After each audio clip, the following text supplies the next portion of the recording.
Assalamualaikum. Manfaat dari extended fasting ya, yang utama itu bisa didapat kalau kita sukses ngegas autofagi. Tapi kalau baru autofagi itu belum lengkap karena dia sifatnya cleansing, perontokan-perontokan, daur ulang. Nah, sedangkan untuk rebuilding kan sifatnya penumbuhan benda-benda hidup, sel-sel hidup. Tidak akan sama seperti renovasi rumah. Karena itu diperlukanlah faktor kedua, yaitu kencangnya, ngegasnya stem cell kita, hormon pertumbuhan, dan serangkaiannya. Yuklah kita obrolin soal ini. Ngobrolin soal stem cell, kita ada beberapa kali nih, yaitu baru bisa ekstra kenceng kalau fastingnya 24 jam atau lebih. Atau bisa juga kurang sedikit gitu ya, tapi mesti di atas 19 jam dan terus dikombinasi dengan pengkondisian-pengkondisian lain. Singkat kata, kalau fastingnya di bawah 19 jam, kemungkinan itu stem cell kencang pun nggak terlalu ngegas. Tapi kalau extended fastingnya lebih dari 19 jam, stem cell bisa ngegas optimal, tapi bisa juga enggak. Apa sih ciri-cirinya? Bahwa stem cell kita udah ngegas secara jauh lebih dari biasanya saat praktekin extended fasting. Ini nih, kompilasinya dari berbagai sumber. Ciri pertama itu kalau saat puasanya baru tahap belajar. Sering ya di jam-jam kritis terus kerasa lemes, lapar, loyo. Itu tanda-tanda ketosis bakar lemaknya masih lambat, belum cepat, dan tubuh kita masih terus saja nagih energi dari glukosa. Ya kalau kayak gitu, apalagi terus peak puasanya belum sampai 19 jam atau pas-pasan 19 jam, itu tanda-tanda autofaginya masih rada keteter, dan otomatis stem cell-nya juga belum terlalu ngegas. Sebaliknya, kalau belajar puasa udah agak beberapa lama, biasanya rasa lemes loyo ini kan sirna, malah badan rasa jadi kayak menghangat dari dalam gitu. Nah, itu tanda-tanda ketosisnya udah bagus. Dari situ biasanya terus autofaginya cenderung optimal, dan setelah refeeding, kecenderungan ini berlanjut. Stem cell-nya cenderung akan lebih ngegas, terkecuali kalau menu makanannya salah atau durasi fastingnya terlalu pendek, kurang dari 19 jam.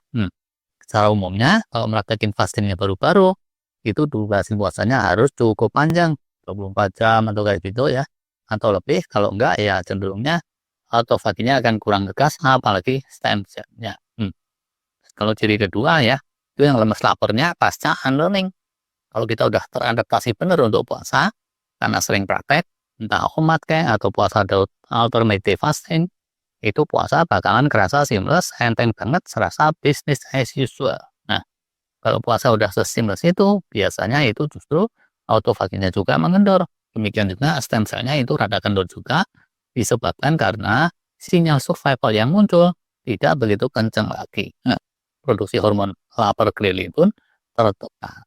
Nah, supaya ngegas lagi, perlu unlearning. Di stop dulu kebiasaan fastingnya 4 minggu atau 25 harian gitu, supaya tubuh kita nih lupa sama kebiasaan fasting. Nah, inilah yang disebut unlearning tadi.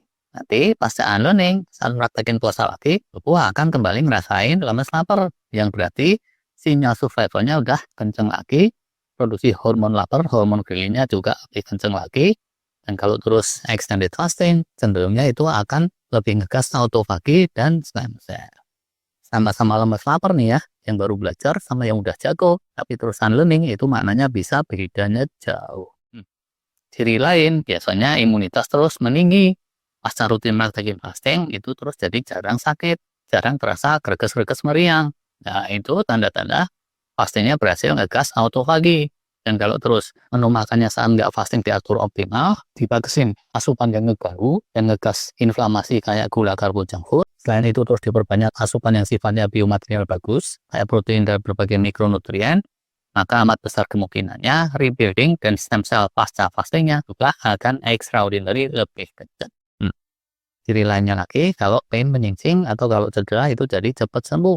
Kalau udah umur tuh ya, pinggang cekot-cekot atau dengkul atau pundak atau tulang otot sendi, pegel lindung itu nggak bisa hilang secara pas begitu saja. Bisa aja itu bahkan terus seumur hidup. Atau kalaupun mereda, rangsur-rangsur banget tuh, perlu aku hama-hama. Terkecuali kalau sempat ngegas stem cell dengan hormon pertumbuhan, baik melalui extended fasting atau via terapi biotek itu, atau ada obat-obatan tertentu yang jus gandus.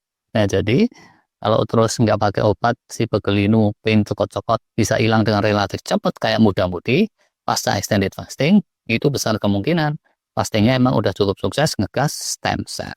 Cenderungnya ya, kalau sempat ngegas stem cell dan hormon pertumbuhan pasca fasting, itu kena sakit-sakit pun, misalnya kulit kebeset, memar kejedot, atau yang kayak gitu, itu cenderung sembuhnya pun lebih cepat kayak muda-mudi dan anak-anak. Terus ciri tipikal yang lain lagi itu marka metabolisme membaik, gula darah, trigliserid, rasio lingkar pinggang terhadap tinggi badan, rasio trigliserid terhadap HDL, indeks trigliserid glukosa, asam urat kayak gitu. Sensitivitas insulin jadi membaik. Itu juga tanda-tanda bahwa extended fasting kita udah membuahkan healing yang kenceng. Dan besar kemungkinan kencengnya healing itu karena stem cell dan hormon pertumbuhan ngegas lebih dari biasanya. Kualitas tidur itu juga bisa jadi penanda. Kalau udah extended fasting tapi tidur nggak kerasa membaik, apalagi malah kerasa sebaliknya, itu amat bisa jadi tanda bahwa healing belum terlalu dapat. Itu nggak cuma stem cell, autofagi pun mengendor kayak celana kolor. So. Terus lagi mood secara umum sehari-hari lebih positif. Jadi ya kalau healing itu paripurna, autofagi kenceng, stem cell kenceng, biasanya kan tercermin tuh pada kesehatan umum yang lebih positif. Nah, kesehatan yang lebih positif itu akan langsung atau tidak langsung memperbaiki mood kita sehari-hari. Jadi kalau mood itu jadi terasa lebih positif, itu penanda bahwa extended fasting kita cukup berdampak, yang termasuk di situ itu dari dampak ingkarnya stem cell dan serangkaiannya. Yang bersangkutan ya, bisa aja nih nggak kerasa. Ini biasanya terus diomongin sama orang di sekeliling gitu, alias yang nyadar itu malah orang lain. Berikutnya ya, kulit, rambut, penampilan secara umum juga cenderung lebih glowing gitu. Ini terkait dengan yang tadi. Karena kesehatan umum membaik, tidur juga membaik, marka metabolisme membaik, nah kulit itu bisa kelihatan lebih resik glowing gitu, penampakan umum juga lebih seger, dan hebat lagi itu kalau tercermin di rambut sekalian. Nah, kalau udah sampai tercermin di perbaikan rambut, udah hebat banget tuh. Karena rambut ini biasanya rada pinggiran dan bagian digarap terakhir-terakhir. Nah, terakhir nih yang paling jos ya tentunya dicek oleh profesional di laboratorium gitu. Antara lain yang dicek itu tingkat inflamasi kronis. Ini ada sejumlah metodenya nih. Kalau marka-marka inflamasi menurun secara cukup mencolok, maka selain metabolisme tadi, ini udah tanda-tanda nyata healing yang super, dan nggak bisa nggak ada faktor stem cell di balik itu. Atau bisa juga ini berkat intervensi obat suplemen yang kelas wahid. Nah, karena kalau tanpa stem cell ya, dan atau tanpa obat suplemen yang top terkotok, itu biasanya seiring usia udah deh, perbaikan-perbaikan gitu ya. Kalaupun terjadi yang amat tipis-tipis, tidak sampai mencolok. Oke, kira-kira gitu deh beberapa ciri yang tipikal sebagai indikasi dari meningginya stem cell pasca extended fasting. Dan ini mestinya bisa ada ciri lain. Silahkan aja ya untuk para suhu untuk nambahin. Terima kasih.